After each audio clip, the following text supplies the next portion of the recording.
Betul. Betul. Tak Skype. Tak. Ini Kak, nak interview sekejap boleh? Review sikit boleh. Tak boleh Kak? Assalamualaikum Kak. Maaf ganggu. Boleh interview Kak sikit tak? Saya nak tanya Kak kan, emas pre-love atau emas new? Biasa memang emas pre-love je lah. Oh, biasa pakai emas pre-love Dekat mana kita boleh dapatkan emas pre-love? Kakak tak? Ada buka kedai baru dekat Barisan Kamda. Dekat mana? Kedai emas Seri Kedai emas. Semantan kan? Betul tu. Betul. Okay, alright. Dan Akak ada tak follow kedai emas Seri Semantan dengan Hadilah dekat TikTok? Okay, boleh tunjuk dekat kamera? Kita tengok Hadilah. Ada tak follow?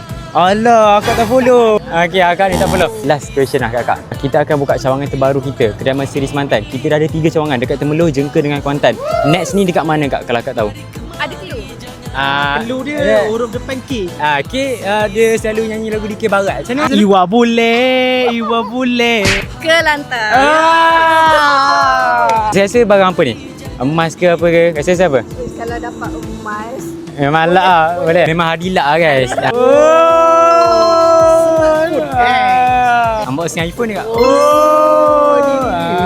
betul ke ni? Betul. Betul. Tak Skype. Tak. Ini kita bagi betul-betul ni.